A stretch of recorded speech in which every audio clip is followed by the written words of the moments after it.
Ads heard before, during, or after the podcast are not endorsed by Paranormality Magazine or myself unless voiced by me personally. All other ads are pre-recorded, inserted by ad agencies, and are not under our control.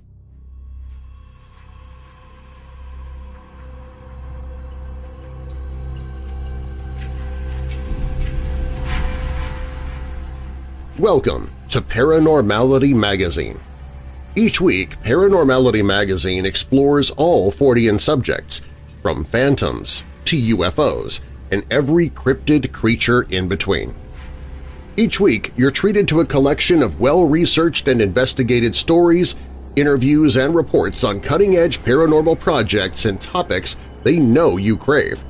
And here in the podcast, I share stories from the magazine to give you just a taste of what you receive in every issue. I'm Darren Marlar, and this is Paranormality Magazine.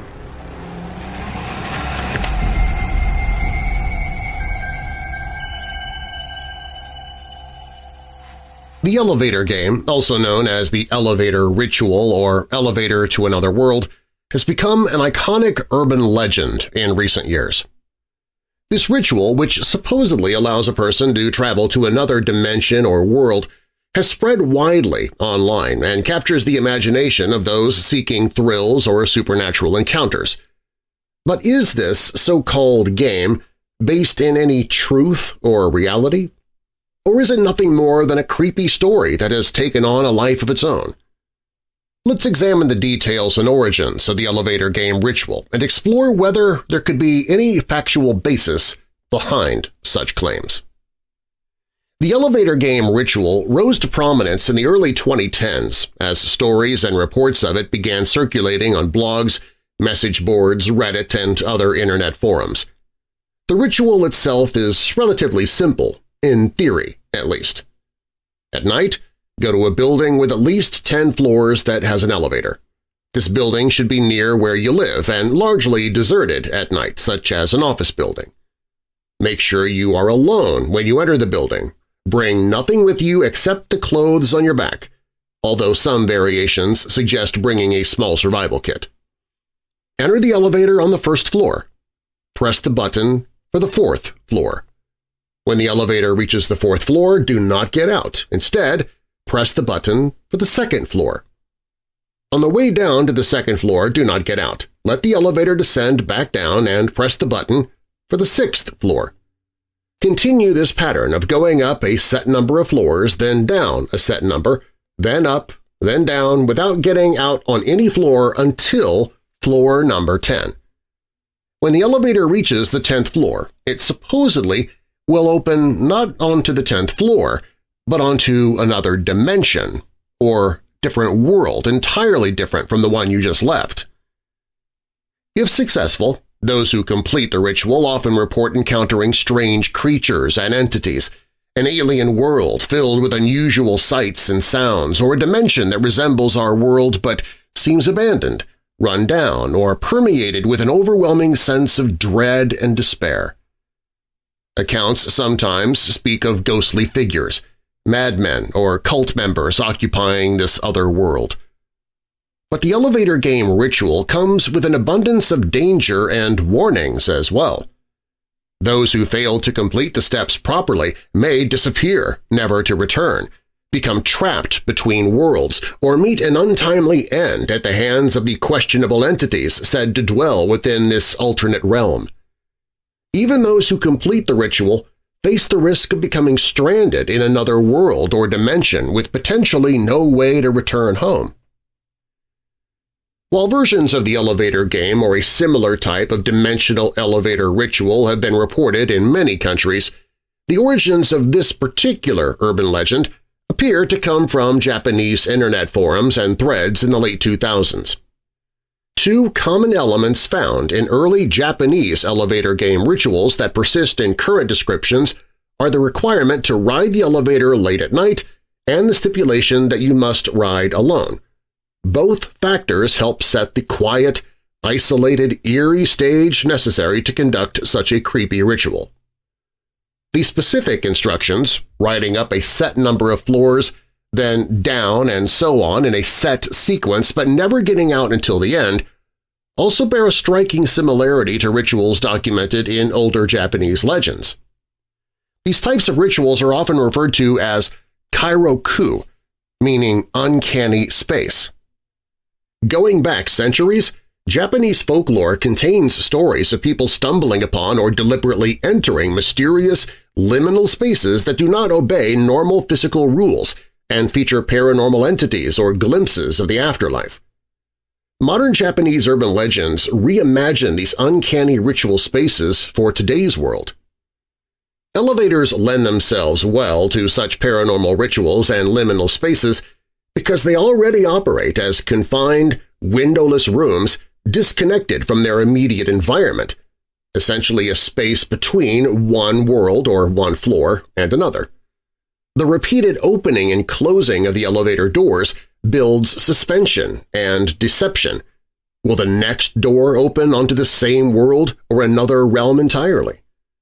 Thus, the elevator game took inspiration from ancient folk beliefs and updated the idea of a mystical, perilous ritual space for the modern tech world. Despite endless anecdotal claims on creepy websites and stories of friends undertaking the elevator game with terrifying results, no definitive first-hand accounts from participants who successfully completed the ritual exist. Plenty of individuals may believe they played the game properly, only to experience a series of coincidences and psychological episodes fueled by suggestion and their own imagination, rather than a true portal to another world. Without concrete video or documented evidence that the elevator game truly works as described, reasonable skepticism remains warranted.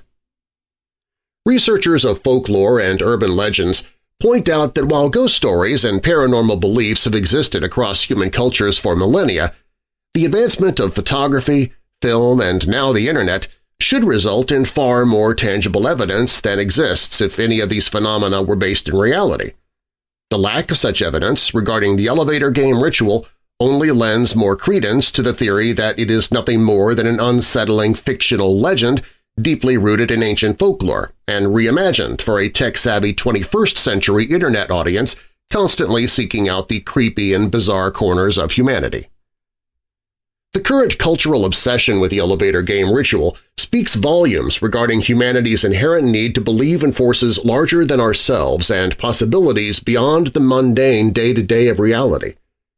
These rituals and urban legends tap into our desire to peel back the restrictions and limitations placed upon the human experience, to glimpse realities beyond our own or at least imagine such an escape as possible. The elevator game legend plays upon common modern anxieties as well. The inherent isolation and unease we often feel crowded into an elevator car or ascending hundreds of feet in a confined metal box lends itself well to overlaying further paranormal phenomena in that setting. Similarly, late-night expanses of empty office buildings contrast sharply with the hustle and bustle that animates them during the day. The stillness and shadows of such settings at night give rise to unsettled feelings within us even before we populate the space with imaginary sinister entities. Combining eerie modern spaces and technologies like elevators with ancient folkloric rituals offers the perfect blend to craft compelling new urban myths and legends that spread like wildfire in our highly connected online world. The elevator game succeeds so well because even if a small part of our rational mind knows better, the story preys upon our irrational vulnerabilities so effectively that doubt creeps back in no matter how ridiculous the premise may be.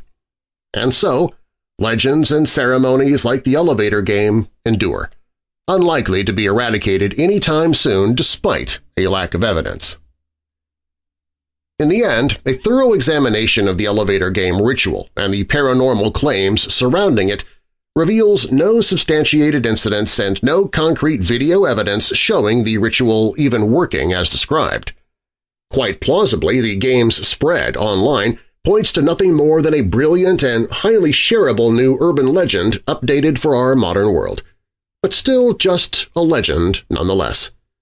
Yet ultimately it provides such engaging storytelling fodder that the game proves likely to fascinate and attract new players for years to come, despite its dubious and unproven underlying claims. For those tempted to test the game themselves, skeptics warn against attempting the ritual at all due to a complete lack of evidence supporting its validity coupled with inherent psychological and physical dangers. The likelihood for self-delusion or being carried away by suggestive thinking remains quite high. Meanwhile, lurking alone in deserted buildings at night clearly exposes anyone to risk of assault, accident, or even just basic trespassing charges. As such, the smartest course remains appreciating the elevator game as nothing more than a deliciously chilling and imaginative story, but otherwise leaving this ritual firmly between the pages of urban legend books rather than trying to bring it to life.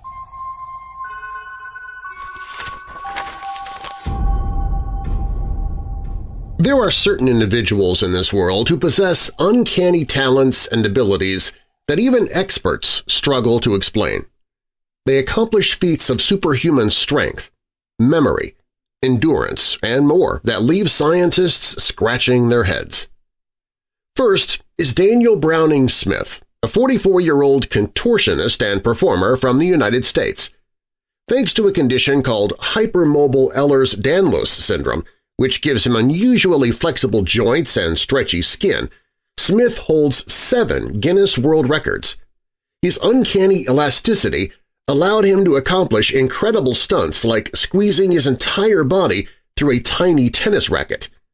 However, the condition also causes chronic pain and easy dislocations, forcing Smith to give up performing. Then there is Natasha Demkina, a 37-year-old Russian woman who claims to possess X-ray vision that lets her see inside other people's bodies. In several controlled tests, she was able to correctly identify strangers' various medical conditions at a rate that seems unbelievably high. However, her predictions are not always accurate, so some believe she is simply an incredibly gifted guesser. Ngoc Thai, an 81-year-old Vietnamese farmer, states that he has not slept a single night since 1962. His family and neighbors insist they have never once caught him sleeping.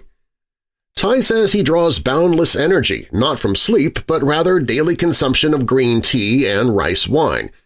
Of course, going even a few days without sleep should be deadly, so his supposed superpower is likely more of a curse.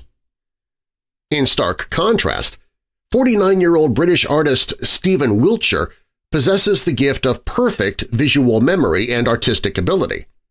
After briefly glancing at a complex cityscape just once, Wiltshire can perfectly sketch the entire detailed landscape from memory, completely accurate down to each building.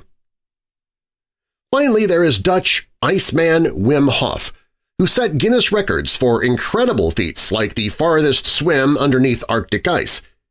He credits special breathing techniques and cold exposure for granting him superhuman endurance against freezing temperatures that should cause hypothermia in others. While several experts argue that his unique abilities have scientific merit, other researchers remain highly skeptical. Incredibly, all 5 of these real-life superhumans walk among average people that possess no such special talents. Their bewildering gifts showcase the remarkable potential and mystery locked within the human body and mind. Such miraculous abilities push the boundaries of what we perceive possible for our species to achieve. Though not superheroes in the traditional comic sense, they certainly embody heroic qualities of overcoming physical limitations through sheer willpower and determination. As medical mysteries, they may never be fully explained by science, keeping a shred of magical mystique forever.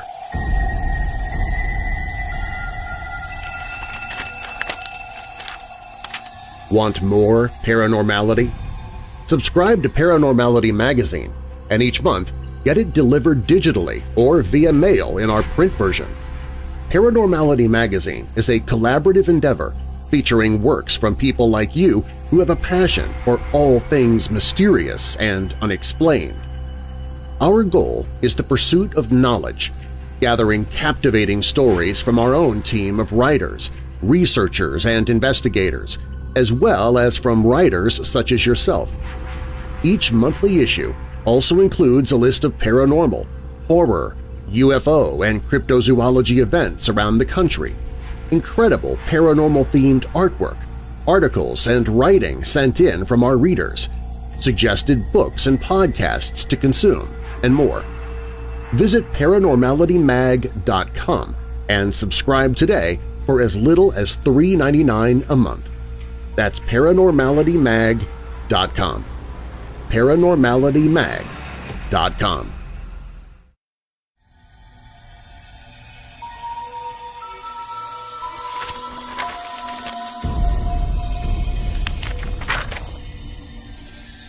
Chaz of the Dead from Paranormality Magazine followed St. John's River out of the sprawling mess of highways that make up Jacksonville, Florida. As he went, the strip malls and homes changed into shipping yards and naval facilities. As those began to get sparse as well, he took a turn to head into the interior of Fort George Island. He passed a set of stone ruins and came to a fork in the road. The GPS marker ended here, but this was clearly not the destination. The place he was looking for had been described as castle-like more than once, and while it was abandoned, he was sure it had not degraded to the point of just a few stones and pillars like the ruins that he had just passed. He decided to take the left path, which was a bad choice as it was unpaved and, he learned, filled with potholes. He followed it to the end of the island where sits Kingsley Plantation. He and his friends drove past a half-ring of stone ruins that looked similar to the ones at the start of the island and up to the plantation house. A beautiful structure that houses a free museum and tells the story familiar to many places throughout the South. The ruins were slave houses. But this was not the structure that they were looking for either. They asked the park ranger stationed at the plantation if she knew where they could find the Neff house. She mistakenly gave them directions to another historic house that started with a letter N, but this wasn't it either. It was clearly lived in. They spent the entire afternoon driving up and down the street looking for the house that day, but never found it. The island itself had a tangible strangeness that seemed to entrap them while they were there. While defeated, they would not easily forget that search, the island, the house, or, least of all, the strange story behind it. That castle-like home was built in the 1920s by Jacksonville's most prominent architect, Mellon Clark Greeley. He called the Tudor Revival-style home his most unique building. He built it as a vacation home for a Chicago businessman named Nettleton Neff, who oversaw the construction. Unfortunately, tragedy would prevent his family from getting to use their home. A fire killed Mrs. Neff in 1926. A few years later, their son would take his life while attending Harvard. In 1931, Nettleton Neff followed suit, shooting himself in his Chicago office. The home sat vacant for some years before another family purchased it as a vacation home. This seems to be when the house began to build its reputation as being haunted. Despite the Neff family tragedies occurring out of state, people felt that the spooky tower structure may have become the home of these spirits. Indeed, ghosts had been seen on the island long before the house was built, but its strange architecture and remoteness became a focal point for the stories. But this is not a ghost story. The ghosts and tragedy are just one aspect of what is one of the strangest paranormal cases of all time. In 1967, the Betz family purchased the property and were the first and last people to live there full-time. Jerry Betz was a prominent businesswoman in the area, having started and ran a successful trucking line and a real estate development company. In fact, she had significant holdings in and around the island, which was the reason for the move. All of this was done in the 50s and 60s while being a mother to 6 children. She was truly an industrious woman who helped shape the city. She lived at the home with her second husband and 2 of their children. One of their kids, 21-year-old Terry Betz, was walking around Fort George Island when he noticed something strange. sitting inside a ring of dead trees was a large metallic ball. Terry picked up the worn bowling ball-sized sphere and took it home, thinking it may be a cannonball or other artifact.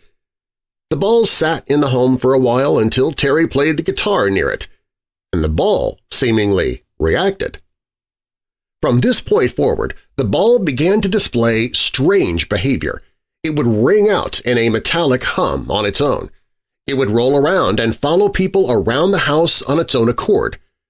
The Betz family began showing the ball to family friends, and soon the story reached a local radio show host who did a show about paranormal subjects.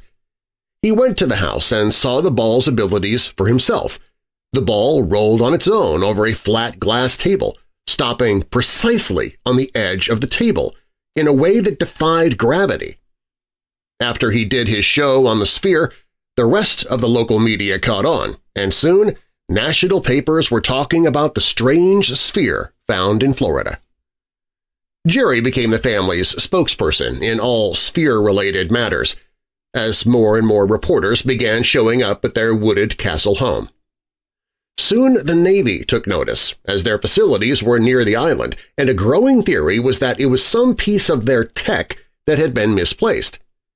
Jerry, being as always an elegant and clever businesswoman, drew up a contract for the Navy to sign, stating that they would return the sphere if it was found that it did not belong to them. The Navy conducted a variety of tests on the sphere, including an X-ray that showed 3 smaller spheres inside the object, one of which seemed to have a little antenna. It was decided that it was certainly not theirs, and the object was returned to the Betz family. But according to the family, the officer who dropped off the sphere received a phone call at the house instructing him to take the sphere back. Jerry refused and kept hold of the sphere, more convinced than ever that they had something strange in their possession.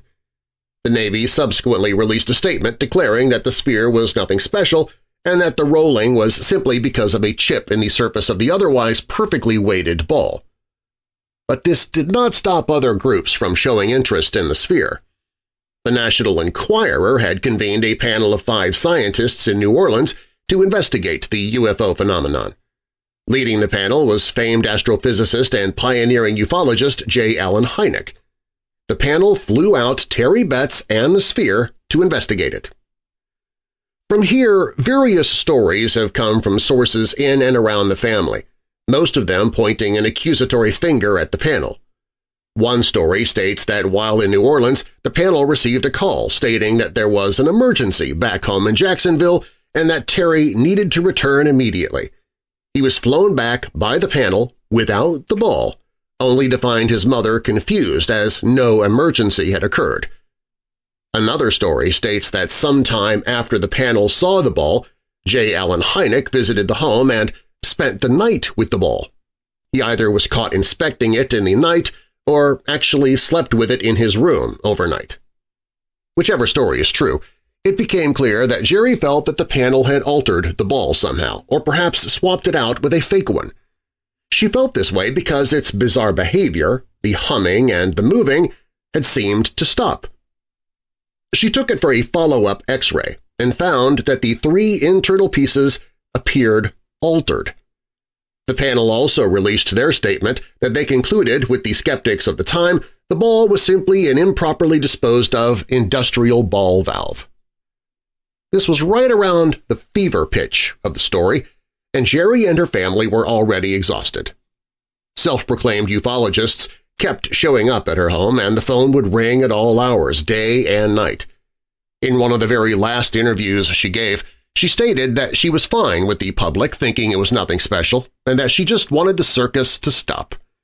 She refused to speak about the ball publicly, and eventually the Betzes moved out of their castle. It fell into the hands of the state, and then into a state of disrepair. And this was seemingly the end of the story. But not quite. While Chaz and his friends failed to find the house on their trip, a local journalist had succeeded, and she also succeeded in bringing the case back to life. Lindsay Kilbride worked with WJCT Public Radio in Jacksonville to produce a 5-part series entitled Oddball that covered the story and brought new information and life to the case. Her tremendous effort has resulted in a show that compels you to binge listen as new theories, stories, and sources come forward. Her skills as a journalist truly provide a new perspective on high strangeness in a case that most of the paranormal world has forgotten. From finding new information from Hynek's sons, panel psychologist Dr. Leo Sprinkle, experts from around the area, and even getting in touch with the Betz family who has not spoken publicly about the case in decades. We had an opportunity to have a brief chat with Lindsay about the case and asked her about some of these breakthroughs. Did she have a personal belief in what theory was the most likely? Her answer was honestly no. She'd gone back and forth and didn't believe the mystery could be solved without investigating the sphere today. We asked if there was any other information or theories that had come up since the show came out. She said, "I've definitely had many people reach out to me with their own theories, but I haven't received any new groundbreaking information. Are there any plans to release an update on the case in the future? That's to be determined. Is there anything that she'd like our readers and listeners to know about the case or the show?" She answered, "The podcast was a huge endeavor for me. I had never made a serialized narrative podcast before, and I worked with very few resources. I really appreciate anyone who has listened. I hope people hear the story and maybe think twice about judging someone who has had an out-of-the-ordinary experience like this. And I encourage everyone to donate to their local public radio stations."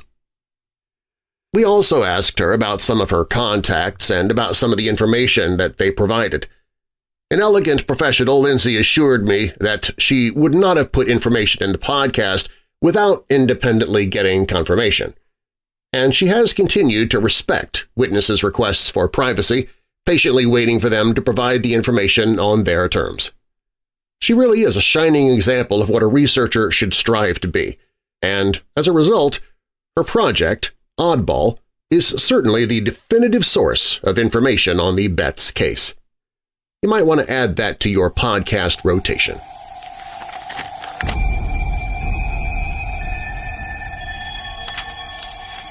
The Blue Anchor Pub at 804 East Atlantic Avenue in Delray Beach, Florida, is known as the most haunted pub in West Palm Beach County and possibly one of the most haunted pubs in the United States. The legend of how the Blue Anchor Pub came to be haunted has a few variations, but the most common story told takes us back to the mid-19th century London. At the time, the Blue Anchor Pub stood on Chancery Lane. A young woman named Bertha Starkey and her husband were tenants of an apartment above the pub. Bertha's husband was frequently away at sea, leaving her alone and quite lonely for long periods of time. As such, Bertha began having affairs with other men, especially patrons of the pub, and was caught one night by her jealous husband when he unexpectedly returned early from one of his long voyages. Enraged, he stabbed Bertha and her lover to death. The original Blue Anchor was torn down in the late 1800s, but its facade and wooden interior were disassembled, set aside, and placed in storage. In 1996, the first owner of the American iteration of the pub, Lee Harrison, brought the parts down to Delray Beach and opened the new Blue Anchor, complete with its original facade, wooden interior, and the ghost of Bertha. Harrison sold the pub to current owners Mark and Peggy Snyder in 2017.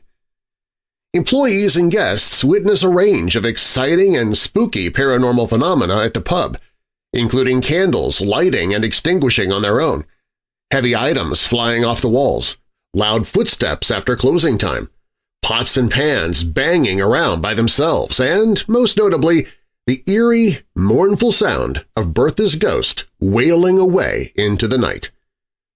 Bertha is most often heard moaning or otherwise making a ruckus around 10 p.m., as this is when the murders are thought to have occurred, a continent away and almost 2 centuries ago.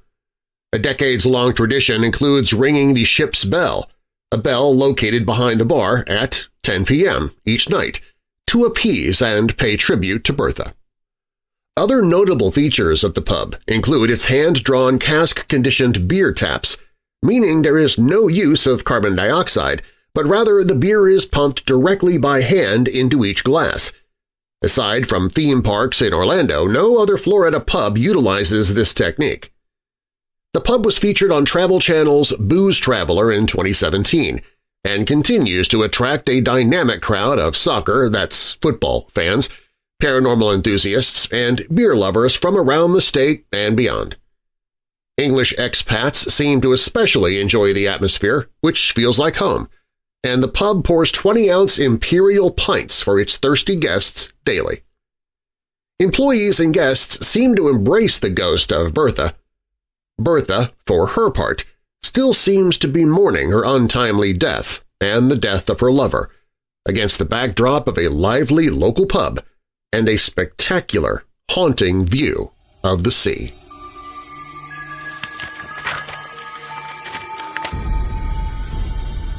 Everybody loves a mystery, but maybe not a mystery that will likely be the death of you. Here are some terrifying beasts of the Appalachian mountain range that you've probably never heard of. White Thang. White Thang, that's Thang with a TH, they live deep inside the Alabama woods. Most recorded sightings are said to have happened within the Triangle area of Morgan, Etowah, and Jefferson counties. This is a beast that is best to avoid. The White Thang stands 7 to 8 feet tall, exhibits bright red eye shine, and is covered in thick white hair. It is said to resemble a lion crossed with a kangaroo and has the head of a cat. The terrifying creature is agile and can move at lightning speed, strategically luring its prey with the sound of a screaming woman. The bizarre monster is said to spend time lurking in the area of wakes and funerals. To see one of these creatures is to bring bad luck. They are harbingers of death, bad omens. Sightings of these deadly creatures have been recorded for over 100 years and are still seen today. Ol' Slewfoot. Ol' Slewfoot is a force not to be reckoned with. Sightings of the massive 3-footed black bear began many years ago, and some believe he's still prowling deep inside the woods, the Appalachian Mountains, today. He weighs over 600 pounds and has no predators other than man. Some of the last known places he is said to have been roaming is in the North Carolina mountains, Mount Pisgah, and the Balsam Range. Legend has it that Ol' Slewfoot had once been caught in a trap. To wrestle himself free, the bear sustained permanent damage to his foot, leaving him to hobble around on his 3 remaining legs. That is not a tall order for such a legendary bear. Outdoorsmen are often baffled by the creature's ability to thwart hunters. Masterfully employing his cunning skills, the massive bear survives each passing season. Local hunters naturally garnered much respect for the high-ranking skills of the man-eating monster, giving him the nickname Honest John. The only evidence of his passing through is what he's left behind, his signature track, the unmistakable mark of his sliding front foot. Listen carefully around the campfire at night. You can hear the hunters reverently declare, "He was more than just a bear." No one ever claimed to have killed the elusive beast. Ol' Slewfoot continues to be pursued to this day. The Albatwitch, or Apple Snitch.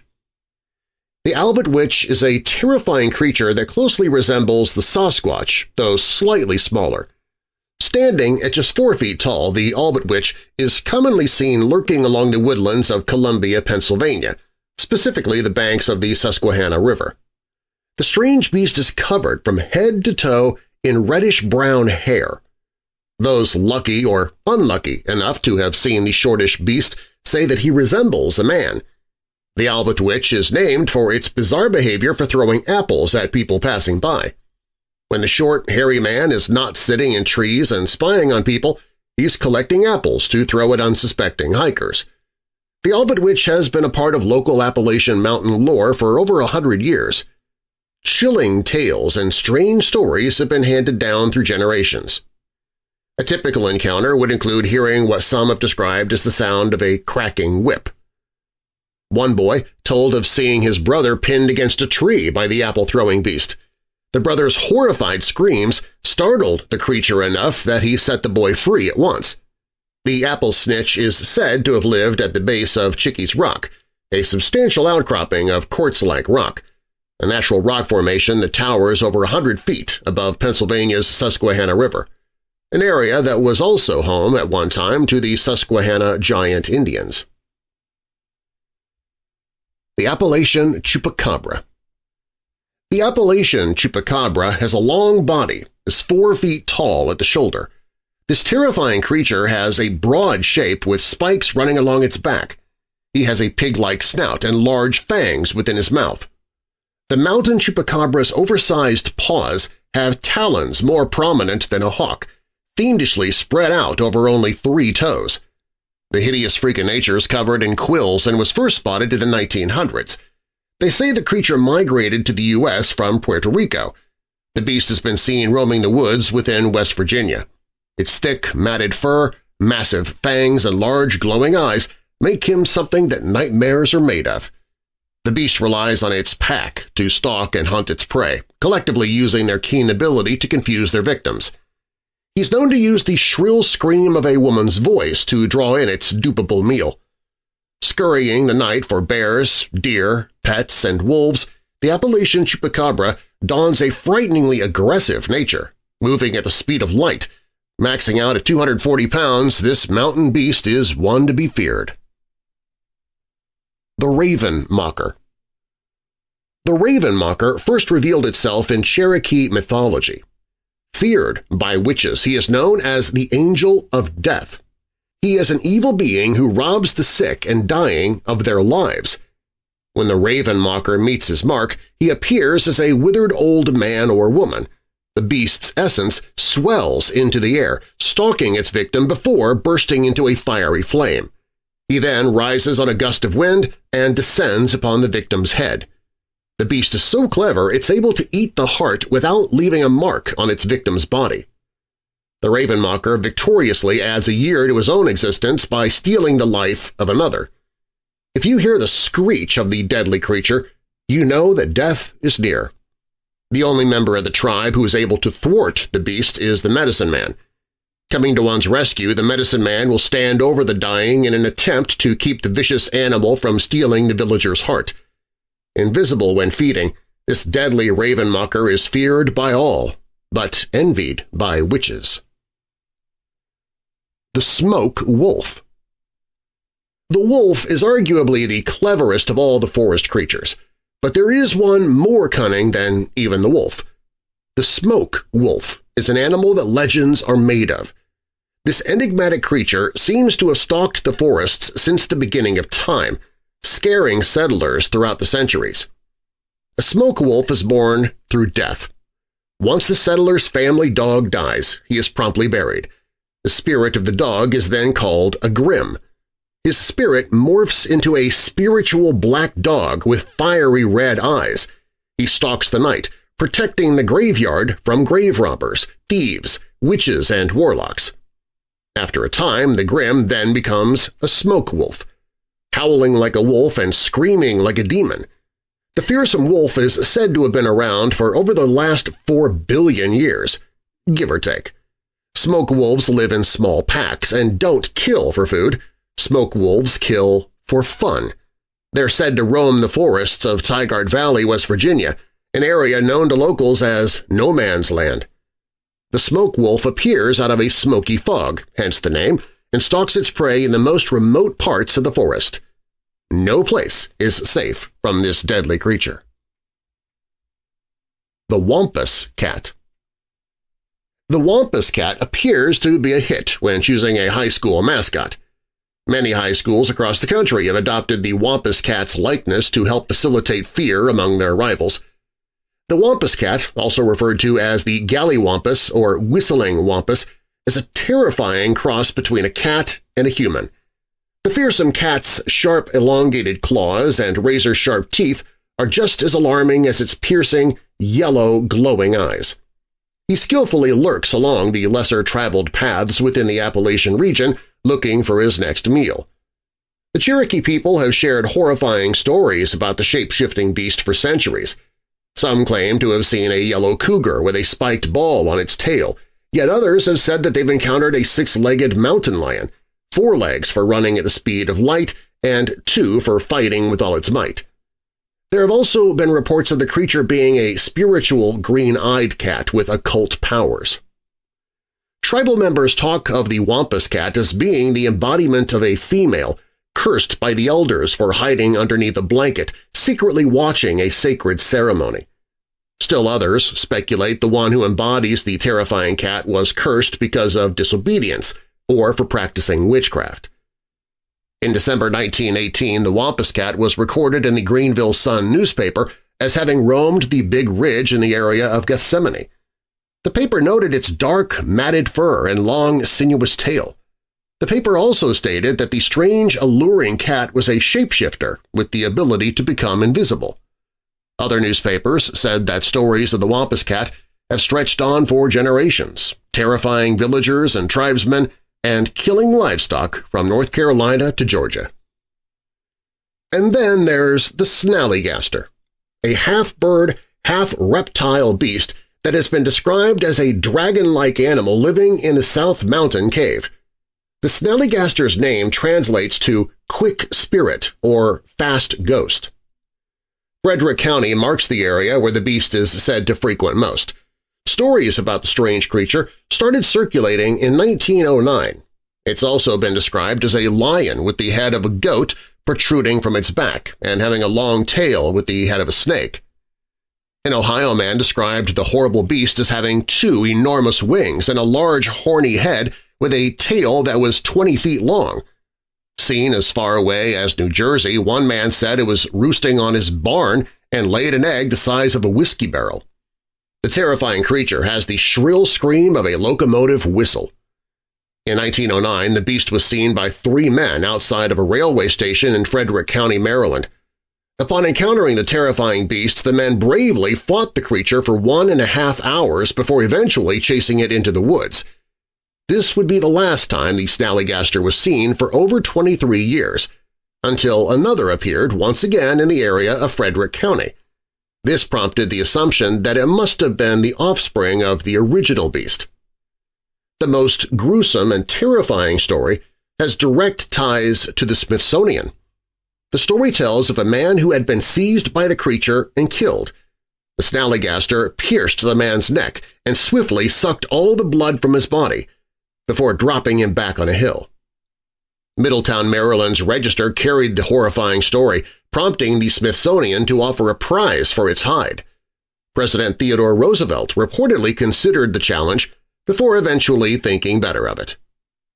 The fertile, flying creature is said to have had a chilling reputation for being everywhere, all the time, all at once. So before you go for a nature walk within the forests of the Appalachian Mountains range, don't leave home without some essential protection.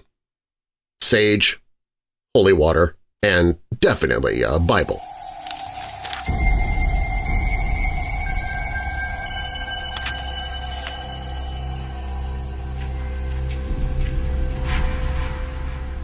Thanks for listening to Paranormality Magazine. Get more information about the magazine and subscribe to our monthly publication at paranormalitymag.com. That's paranormalitymag.com, or click the link in the show description. And if you're a researcher or investigator, send us your stories. We might feature you in our next issue. If you have a paranormal podcast, you can add it to our website so our readers can find your show. And artists, if you'd like your work to be featured in our magazine or on our back cover, contact us. Again, our website is paranormalitymag.com. I'm Darren Marlar, and I'll have more paranormal for you next time from Paranormality Magazine.